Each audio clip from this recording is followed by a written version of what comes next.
Hi all, ഇന്ന് നമുക്ക് Rukku ബേബിനെ കുളിപ്പിക്കുന്ന video ഒന്ന് കണ്ടാലോ? ഞാൻ എങ്ങനെയാണ് രുക്കുവിനെ കുളിപ്പിക്കുന്നത് നോക്കാം. രുക്കു ബേബിനെ കുളിപ്പിക്കുന്നത് 10 AM to 11:30 AM ഈ ഒരു ടൈം ഗ്യാപ്പിലായിരിക്കും.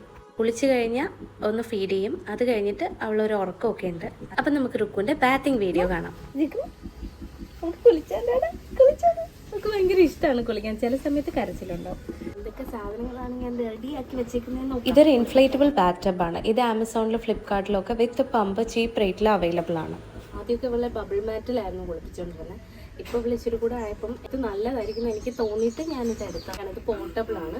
നമുക്ക് എവിടെയെങ്കിലും പോകുമ്പോഴത്തേക്ക് വീട്ടിലൊക്കെ നമ്മൾ പോയി നിൽക്കാറുണ്ടല്ലോ, നാട്ടിലൊക്കെ പോകാറുണ്ട്. അപ്പോൾ ആ സമയത്ത് ഇതിൻ്റെ എയർ അഴിച്ചു വിട്ട് കളഞ്ഞിട്ട് നമുക്ക് അവിടെ ചെന്ന് പമ്പ് ചെയ്യാനുള്ള ഓപ്ഷനുണ്ട്. അപ്പോൾ അങ്ങനെ ഭയങ്കര കൺവീനിയൻ്റ് ആയിട്ടുള്ള പോർട്ടബിൾ ആയിട്ടുള്ള ഒരു സാധനമാണ്. പിന്നെ ഒരു കാര്യം വെച്ചാൽ ഇന്ന് നല്ല സണ്ണി ഡേ ആണ്. അപ്പം നമുക്ക് പുറത്ത് കുളിപ്പിക്കാൻ പറ്റും. ഇവർക്ക് പുറത്തെ കാഴ്ചകളൊക്കെ കണ്ട് കുളിപ്പിക്കാനായിട്ട് കുഞ്ഞുങ്ങൾക്കൊക്കെ ഭയങ്കര ഇഷ്ടമാണ്. അപ്പം ഇപ്പോൾ ഇവിടെ കേട്ടോ വർത്താനൊക്കെ പറഞ്ഞിങ്ങനെ കിടന്ന് കളിച്ചോളൂ. അവള് ബാക്കി ബ്ലോഗ് ചെയ്തോളൂ. അപ്പോൾ ഇപ്പം മഴയൊക്കെ ഉള്ള ദിവസമാണെങ്കിൽ തന്നെ ഞാനിത് അകത്ത് വെച്ചിട്ടായിരിക്കും ഇവിടെ വർക്ക് ഏരിയയിൽ വെച്ചിട്ട് അവിടെ വെച്ച് കൊടുത്തിരിക്കും. അപ്പം വെള്ളം ഇതിൻ്റെ അകത്ത് തന്നെ നിന്നോളും. അപ്പം നമ്മൾ ആഫ്റ്റർ ബാത്തിങ് ഇതെടുത്ത് കളഞ്ഞാൽ മതി. അപ്പോൾ അങ്ങനെയുള്ള ഒരു കാര്യം കൊണ്ട് എനിക്ക് ഇത് ഭയങ്കര കൺവീനിയൻ്റ് ആയിട്ട് തോന്നി. അപ്പോൾ ഇവിടെ എണ്ണയൊക്കെ ഇട്ടിട്ട് നമ്മൾ ഈ ഒരു സീറ്റുണ്ട്. ഇത് ബേബി ബാത്തറാണ്, അല്ലെങ്കിൽ ബാത്ത് ചെയർ എന്നും പറയും. ഇതാണ് നമ്മൾ ബേബീനെ കുളിപ്പിക്കാനായിട്ട് യൂസ് ചെയ്യുന്ന സീറ്റ്. ഇത് യൂസ് ചെയ്യുമ്പോൾ ബേബി ഇപ്പോൾ യൂറിനൊക്കെ പാസ് ചെയ്താലും വേറെ പ്രോബ്ലം ഒന്നുമില്ല, അത് ഈ ടബിലേക്ക് പോയിക്കോളും. ഇപ്പോൾ 5.5 months ആയി, കമന്ന് വീണ് കഴിഞ്ഞു. അപ്പം അതുകൊണ്ട് അങ്ങനെ സ്റ്റേബിൾ ആയിട്ടിരിക്കുന്ന ഒരു പ്രായമല്ലല്ലോ, ചാടാനും മറിയാനൊക്കെ തുടങ്ങിയിട്ടുണ്ട്. അപ്പോൾ സീറ്റിൽ ഇരുത്തിയാലും ഇൻ കേസ് ഇങ്ങോട്ടേക്ക് മറിഞ്ഞു കഴിഞ്ഞാൽ നമുക്ക് അത് വെച്ചിട്ട് ഇത് കുറച്ചുകൂടി സേഫാണ്. ഈ ടബിൻ്റെ അകത്തേക്ക് എല്ലാം പോകും. പിന്നെ ബക്കറ്റിൽ വെള്ളം, എണ്ണ കാര്യങ്ങളൊക്കെ റെഡിയാണ്. അതൊക്കെ നമുക്ക് ഞാനൊന്നും പറഞ്ഞോട്ടെ അതൊക്കെ റെഡിയാണ്. അപ്പോൾ ആദ്യം നമുക്ക് എണ്ണ ഇടാണ്. ഞാൻ കോട്ടയ്ക്കിൽ നിന്ന് മേടിച്ച മഞ്ഞളൊക്കെ ഉള്ള തരുവന്തല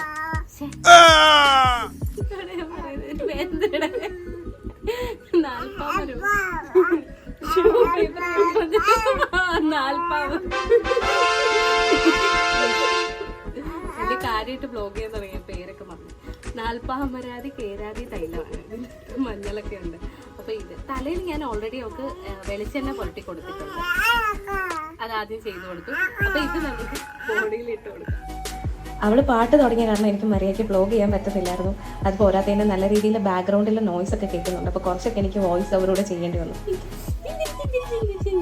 അപ്പൊ നമുക്കൊക്കെ മസാലയൊക്കെ പുരട്ടി കൊടുക്കാം. അപ്പൊ ഇതിന് എന്താടാ പറയുന്നത്, മസാല പുരട്ടുവാന്നോ? അവളുടെ ഡൈപ്പറെല്ലാം മഞ്ഞ കളറായി. ഇതിടുമ്പോൾ ഉള്ള പ്രശ്നം എന്താണെന്ന് വെച്ചാൽ നമ്മൾ കുളിപ്പിച്ച് കഴിഞ്ഞാലും ഈ എണ്ണയുടെ മഞ്ഞ കളറ് ബോഡിയിലൊക്കെ കാണും. വൈറ്റ് ഡ്രസ്സൊക്കെ ഇടിപ്പിക്കുവാണെങ്കിൽ എന്ത് പറ്റുമെന്ന് വെച്ചാൽ അതിലൊക്കെ ഇങ്ങനെ മഞ്ഞ കളർ വെച്ചിരിക്കും. അത്രയുണ്ട്, വേറെ കുഴപ്പമൊന്നുമില്ല. പിന്നെ നല്ല മണമൊക്കെ ഉണ്ട്.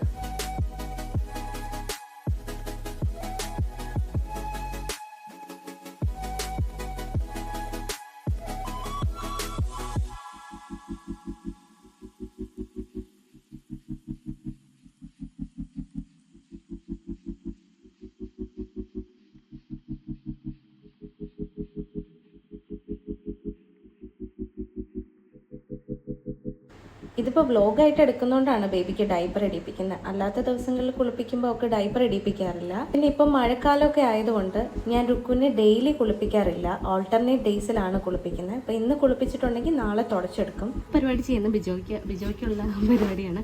അപ്പോൾ ഇന്ന് ഞാൻ കുളിപ്പിക്കും, നാളെ ബിജോ അവളെ തുടച്ചെടുക്കും. തുടച്ചെടുക്കുന്ന വീഡിയോ വേണമെങ്കിൽ നമുക്ക് അതും കാണാം. അവളുടെ അപ്പ എങ്ങനെയാ അവളെ ശുന്നരിയാക്കുന്നതെന്ന് നമുക്ക് നാളെ കാണാം, അടുത്ത വീഡിയോ എടുക്കാം അല്ലേടാ.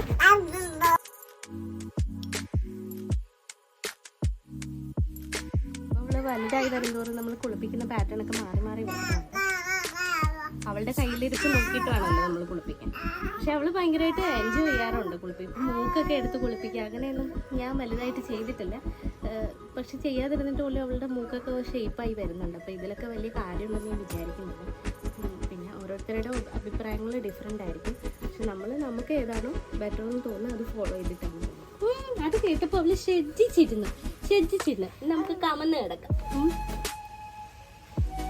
എല്ലാ ബാറ്റിങ്ങും കഴിയുമ്പോഴത്തേക്കും ഞാൻ ഈ ടബ് ഒന്ന് ജസ്റ്റ് സോപ്പ് വെള്ളത്തിൽ വാഷ് ചെയ്തെടുക്കും. എന്നിട്ട് വെയിലത്ത് വെച്ചിട്ട് ഒന്ന് ഡ്രൈ ചെയ്തെടുക്കാറുണ്ട്. ടബ് മാത്രമല്ല, ഈ സീറ്റും ഇവള് കുളിപ്പിക്കാൻ ഉപയോഗിക്കുന്ന സാധനങ്ങളൊക്കെ അങ്ങനെ ചെയ്യാറുണ്ട്. അപ്പോൾ എന്താ സംഭവം എന്ന് വെച്ചാൽ, അങ്ങനെ ചെയ്ത് കഴിയുമ്പോഴത്തേക്കും നമ്മൾ ഇവളിങ്ങനെ കമഴ്ത്തി ചെയ്ത് കിടക്കുന്ന സമയത്ത് ഇതിലൊക്കെ ഇങ്ങനെ നക്കാനുള്ള ചാൻസസ് ഉണ്ട്. ബേബിയിലെ എണ്ണയൊക്കെ തേപ്പിച്ച് നമ്മളിവിടെ അവളെ കളിക്കാനായിട്ട് കുറച്ച് ടൈം ഇട്ടേക്കാണ്. ഒരു 5 minutes ഒക്കെ ഇങ്ങനെ കിടക്കട്ടെ, നല്ലതാണ് അവരുടെ ബോഡിയിലൊക്കെ ഇങ്ങനെ പിടിച്ച് സെറ്റ് ആവട്ടെ. അപ്പോൾ വേറൊരു കാര്യം എന്താണെന്ന് വെച്ചാൽ, നമ്മളെപ്പോഴും വീട്ടിലൊറ്റയ്ക്കായിരിക്കുമ്പം ഇപ്പം ബേബിയെ കുളിപ്പിക്കുക അങ്ങനെയൊക്കെയുള്ള കാര്യങ്ങളൊക്കെ ചെയ്യുമ്പോൾ എല്ലാം ഒരു ഓർഡറിൽ ചെയ്ത് കഴിഞ്ഞാൽ അത് ഭയങ്കര ഈസി ആയിരിക്കും. അപ്പോൾ ഇപ്പോൾ കുളിച്ച് കഴിഞ്ഞ ഉടനെ തന്നെ നമ്മൾ യൂസ് ചെയ്യുന്ന സാധനങ്ങൾ തിരിച്ച് അതേപോലെ ആ ഓർഡറിൽ അവിടെ തന്നെ വെക്കുകയാണെങ്കിൽ നമുക്ക് എന്നും അത് എടുക്കാനും ഇവളെ വെച്ചിട്ട് വന്ന് എടുക്കാനും ഒക്കെ ഭയങ്കര ഈസി ആയിരിക്കും. അപ്പം ഞാൻ എപ്പോഴും അങ്ങനെയാണ് ഫോളോ ചെയ്യുന്നത്. അപ്പം നമ്മുടെ കുളിപ്പിക്കാനുള്ള ബാക്കി പരിപാടികൾ നോക്കാം. അപ്പോൾ നമ്മൾ ഈ സീറ്റിലാണ് ഇരുത്തിയിട്ട് കുളിപ്പിക്കും. വെള്ളമൊക്കെ ഓൾറെഡി നമ്മൾ സെറ്റ് ചെയ്ത് വെച്ചിട്ടുണ്ടായിരുന്നു കുളിപ്പിക്കാൻ. ആദ്യമൊക്കെ നമ്മൾ വാം വാട്ടറിലൊക്കെയാണ് കുളിപ്പിച്ചുകൊണ്ടിരുന്നത്. ഇപ്പം നമ്മൾ യൂസ് ചെയ്യുന്ന വെള്ളം തന്നെ നമുക്ക് ശീലമാവട്ടെ എന്ന് നോക്കിയിട്ട് അതിൽ തന്നെ അവൾ കുളിപ്പിക്കാനായിട്ട് തുടങ്ങിയിട്ടുണ്ട്. പിന്നെ ചിലപ്പോൾ മഴയൊക്കെ ഉള്ള സമയത്ത് നല്ല തണുപ്പൊക്കെ ആണെങ്കിൽ മാത്രം ഞാൻ ജസ്റ്റ് ചെറിയ വാം വാട്ടറിൽ കുളിപ്പിക്കാം. അപ്പം നമുക്ക് കുളിപ്പിച്ചു തുടങ്ങാം. എപ്പോഴും ഞാൻ ആദ്യം കാലിലാണ് വെള്ളം ആദ്യം ഒഴിക്കുന്നത്. അപ്പോൾ എന്താണെന്ന് വെച്ചാൽ അവരുടെ ടെമ്പറേച്ചർ ഒന്ന്, ബോഡിയുടെ ടെമ്പറേച്ചർ ഒന്ന് ബാലൻസ് ആവാൻ വേണ്ടിയിട്ട് നമ്മൾ കാലിൽ ആദ്യം വെള്ളം ഒഴിക്കുന്ന തണുപ്പ് പെട്ടെന്ന് അത്ര അധികം അറിയത്തില്ലെന്നൊക്കെ പറയും. അത് ഭയങ്കരമായിട്ട് എൻജോയ് ചെയ്യും എപ്പോഴും കുളിപ്പിക്കും. ഞങ്ങൾക്കിങ്ങനെ വെള്ളത്തിലൊക്കെ കളിക്കാൻ ഭയങ്കര ഇഷ്ടമാണ്. കുളിക്കാനായിട്ട് ഞാൻ യൂസ് ചെയ്യുന്നത് സെബാമെഡിൻ്റെ സോപ്പാണ്. പിന്നെ അങ്ങനെയൊന്നുമില്ല, ഓരോ ടൈമിലും ഓരോ സോപ്പൊക്കെ യൂസ് ചെയ്യും. ആ വെള്ളമെല്ലാം മറിച്ച് നേരത്തെ എനിക്ക് ബോഡി വാഷാണ് യൂസ് ചെയ്തുകൊണ്ടിരുന്നത്. Shampoo and body wash combine ആയിട്ടുള്ളത്. ഓരോ പ്രാവശ്യവും ഓരോന്നും നമ്മൾ ട്രൈ ചെയ്യും. സ്ഥിരമായിട്ട് ഇപ്പോൾ ഒരേ ബ്രാൻഡ് തന്നെ അങ്ങനെ ഫോക്കസ് ചെയ്തിട്ടില്ല. അങ്ങനെ മാറി മാറി യൂസ് ചെയ്തുകൊണ്ടിരിക്കുകയാണ് ശരിക്കും. ഇപ്പം സെബാമെഡിൻ്റെ ഷാംപൂ സോപ്പും യൂസ് ചെയ്യുന്നു.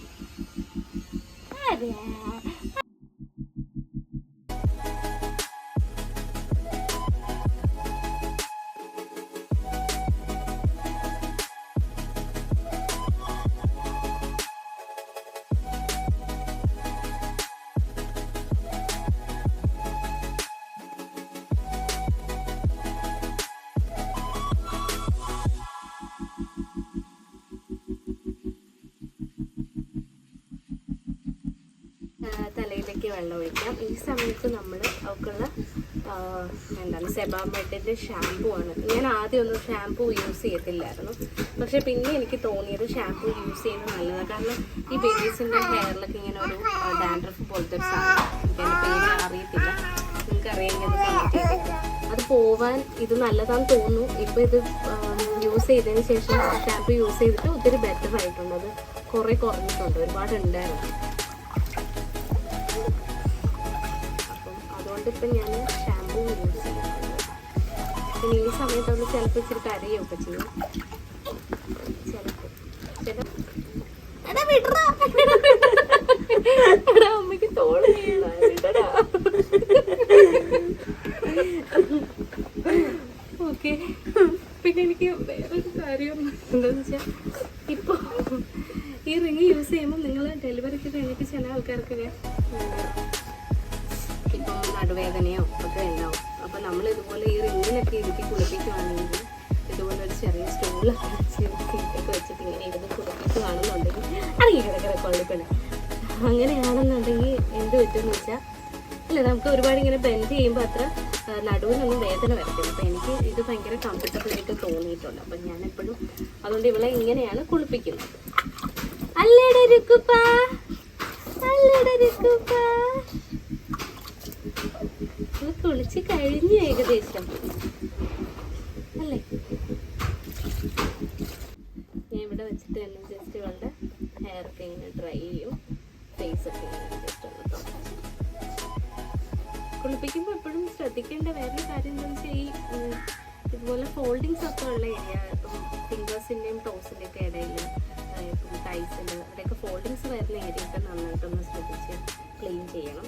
ഈ ചെവിയുടെ ഈ ഭാഗം നമ്മുടെ കുളിപ്പിക്കൽ പരിപാടി കഴിഞ്ഞു. നമ്മൾ യൂസ് ചെയ്ത സാധനങ്ങളെല്ലാം വീണ്ടും റീ അറേഞ്ച് ചെയ്ത് എടുത്ത് വെക്കുകയാണ്. അത് ചെയ്തില്ലെങ്കിൽ നാളെ നമുക്ക് പണിയാം.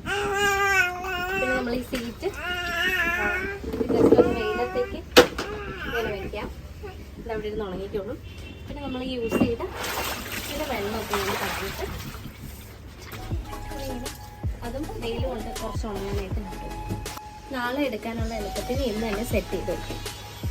കാരണം പിന്നെ നമുക്ക് ഇതിൻ്റെ പുറകെ നടക്കാനുള്ള ടൈം ഉണ്ടാകത്തില്ല. ഇപ്പോൾ വീട്ടിൽ ഹെൽപ്പിന് ആരും ഇല്ലാതെ ബേബിയെ നിങ്ങൾ ഒറ്റയ്ക്ക് നോക്കുന്ന പാരൻസ് ആണെങ്കിൽ അവർക്ക് ഇതൊരു നല്ല ഹെൽപ്പായിരിക്കും എനിക്ക് തോന്നിയത്. കഴിഞ്ഞ് ബേബീനെ ഡ്രസ്സൊക്കെ ഇടിപ്പിച്ച് റെഡിയാക്കാം, സുന്ദരിയാക്കാം. നമ്മളവളെ നന്നായിട്ട് തുടച്ച് സെറ്റാക്കി വെച്ചിട്ടുണ്ട്. പിന്നെ ഈ ഒരു ബാഗ് ഇവളുടെ ഗ്രൂമിങ് സാധനങ്ങൾ ഉള്ള ഒരു ബാഗാണ്. ഇതിൻ്റെ അകത്ത് അവളുടെ എല്ലാ ഡൈപ്പറുണ്ട്. ഇതെല്ലാം ഞാൻ നേരത്തെ റെഡിയാക്കി ഇവിടെ വെച്ചിട്ടുണ്ടായിരുന്നു. നമുക്ക് വൺസ് ഇടിപ്പിക്കാമെന്ന് വിചാരിച്ചു. നമുക്ക് ഭയങ്കര എനിക്കെപ്പോഴും ഇടിപ്പിക്കാനും പിന്നെ ഓരോ ദിവസത്തെ ക്ലൈമറ്റ് അനുസരിച്ചാണ് എനിക്ക് ഡ്രസ്സ് ഇട്ട് കൊടുക്കുന്നത്. ഇപ്പോൾ ഇച്ചിരി ചൂടുണ്ടെന്ന് തോന്നുന്നു. അപ്പം ഇത് കുറച്ച് സോഫ്റ്റാണ്, അധികം ചൂടെടുക്കാതെ ഇടാൻ പറ്റും. പിന്നെ ഡൈപ്പേഴ്സ് ചേഞ്ച് ചെയ്യാനൊക്കെ ഭയങ്കര ഈസിയാണ്. കൂടുതലും ഇപ്പോൾ ഉള്ളതെല്ലാം 1/6 അപ്പോൾ ഇന്ന് 1/6 ഇടിപ്പിക്കാം.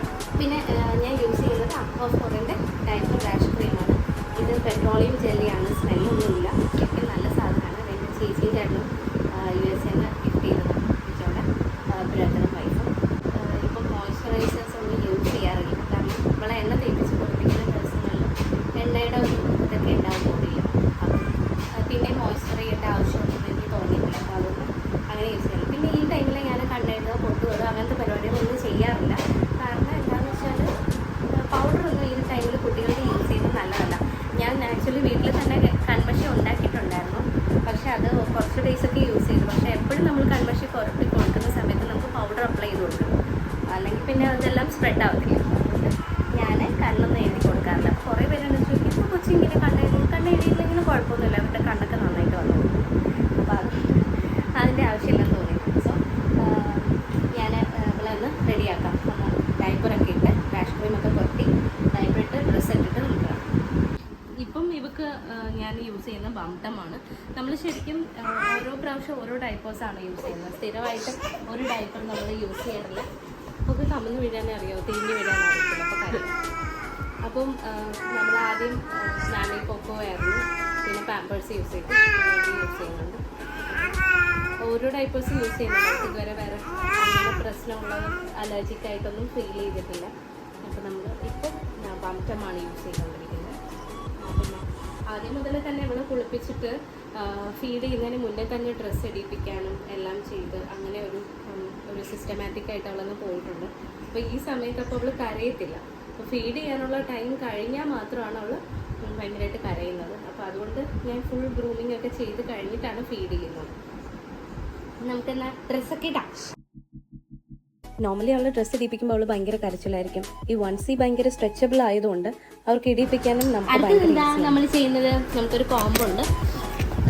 വേറെയും ക്രീംസ് മോയ്സ്ചറൈസേഴ്സൊക്കെ യൂസ് ചെയ്യുന്നുണ്ട്. അത് ശരിക്കും ഇവളെ തുടച്ചെടുക്കുന്ന സമയത്താണ്. അപ്പോൾ നമ്മൾ ഓയിൽ ഇട്ട് കൊടുക്കാമല്ലോ. അപ്പം ബിജോ അതിനെപ്പറ്റി കൂടുതൽ പറഞ്ഞു തരും.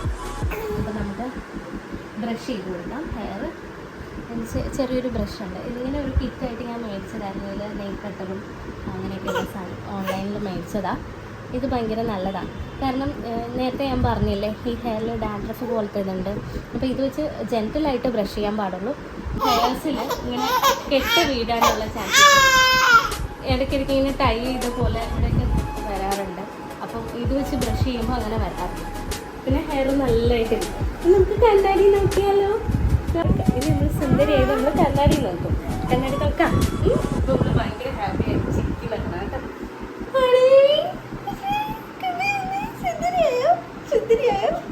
അയ്യോ ബ്യൂട്ടിഫുൾ കേട്ടോ. I love you, I love you. ഇനി നമ്മുടെ ഫീഡിങ്ങിൻ്റെ ടൈമാണ്.